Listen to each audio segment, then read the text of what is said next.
తెలుగు రాష్ట్రాల మధ్య నాగార్జున సాగర్ జల వివాదం ముదురుతోంది. సాగర్ నీటి కోసం రెండు రాష్ట్రాల మధ్య రోజు జగడం జరుగుతుండటంతో ఈ వివాదంపై ఏం చర్యలు తీసుకోవాలో చెప్పాలంటూ కృష్ణా బోర్డు కేంద్ర జలశక్తి శాఖను కోరింది.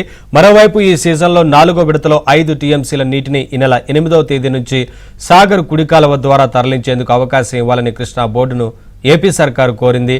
దాంతోపాటు కుడికాలువపై సిఆర్పీఎఫ్ను మోహరించాలని బోర్డుకు నివేదించింది.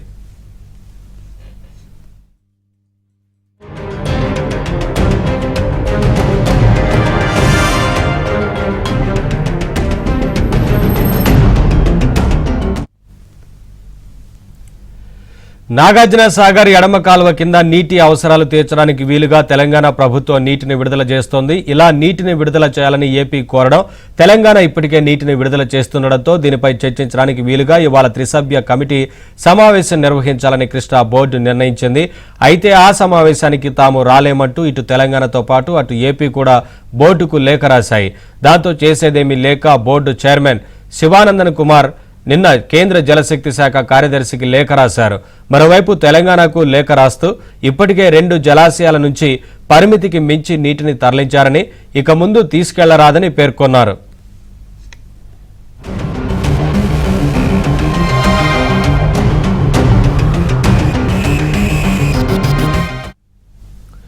నాగార్జున సాగర్ పూర్తి స్థాయి సామర్థ్యం 312.05 టీఎంసీలు కాగా రిజర్వాయర్లో ప్రస్తుతం 136.47 టీఎంసీల నీటి నిల్వ ఉంది.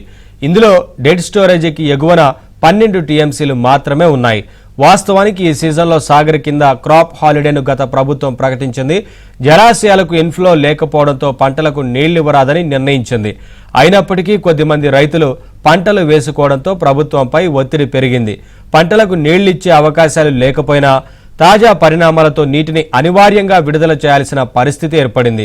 వాస్తవానికి సాగర్ ప్రధాన డ్యాం సిఆర్పీఎఫ్ నియంత్రణలో ఉంది. కుడి కాలువ కూడా సిఆర్పీఎఫ్ పరిధిలోనే ఉంది. ఎడమ కాలువ మాత్రం తెలంగాణ నియంత్రణలో ఉంది. ప్రాజెక్టు పూర్తి స్థాయిలో బోర్డు నియంత్రణలో లేకపోవడం, నీటి విడుదలపై తెలుగు రాష్ట్రాల మధ్య ఏకాభిప్రాయం కుదరకపోవడంతోనే ఈ సమస్యను బోర్డు కేంద్రానికి నివేదించినట్లు సమాచారం.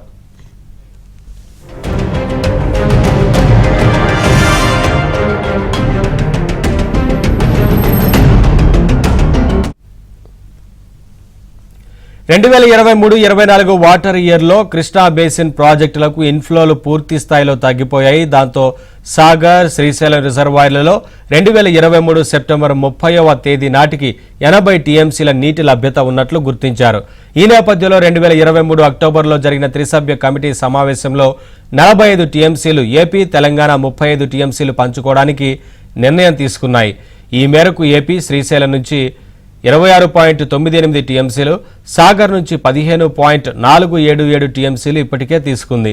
45 టీఎంసీలకు గాను 42.457 టీఎంసీలు వాడుకుంది. తెలంగాణ మాత్రం శ్రీశైలం నుంచి 17.60 టీఎంసీలు, సాగర్ నుంచి 24.791 టీఎంసీలు కలిపి 42.391 టీఎంసీల నీటిని తరలించింది. దీంతో తెలంగాణ ఇప్పటికే 7.391 టీఎంసీలు అదనంగా తీసుకుందని ఏపీ వాదిస్తోంది. ఏపీకి మరో 2.543 టీఎంసీల నీటిని సాగర్ నుంచి తీసుకెళ్లడానికి అవకాశం ఉంది. ఏపీ విజ్ఞప్తి మేరకు 5 టీఎంసీలు ఇచ్చినా తెలంగాణకు 7 టీఎంసీల దాకా నీళ్లు మిగిలే ఉండే అవకాశాలున్నాయి. ఈ నేపథ్యంలో 2 రాష్ట్రాలు సామరస్యంగా కూర్చొని మాట్లాడుకుంటే వివాదమే ఉండదని బోర్డు అధికారులు గుర్తు చేస్తున్నారు.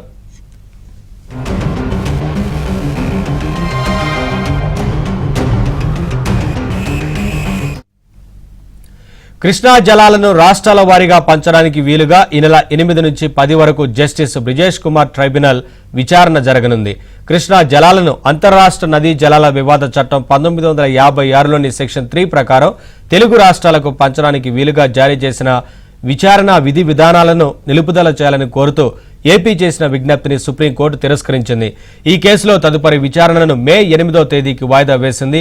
దాంతో కృష్ణా ట్రైబ్యునల్ 2 పాత్ర షెడ్యూల్ ప్రకారం ఈ నెల 8వ తేదీ నుంచి 10 దాకా విచారణ జరగనుంది. నీటిపారుదల శాఖలో అంతర్రాష్ట్ర వ్యవహారాలు చూసే విభాగం ఎస్సీగా ఎగ్జిక్యూటివ్ ఇంజనీర్ సల్లా విజయ్ కుమార్ కు పూర్తి అదనపు బాధ్యతలు అప్పగిస్తూ ప్రభుత్వం నిర్ణయం తీసుకుంది. ఇంతకు ముందు ఆ పదవిలో ఉన్న ఆర్ కోటేశ్వరరావు మార్చి 31 నుంచి విధులకు హాజరు కాలేనని ప్రభుత్వానికి విజ్ఞప్తి చేస్తూ లేఖ రాశారు. దీంతో ఆయన స్థానంలో విజయ్ కుమార్ కు బాధ్యతలు అప్పగిస్తూ నీటిపారుదల శాఖ కార్యదర్శి రాహుల్ బొజ్జా ఉత్తర్వులిచ్చారు.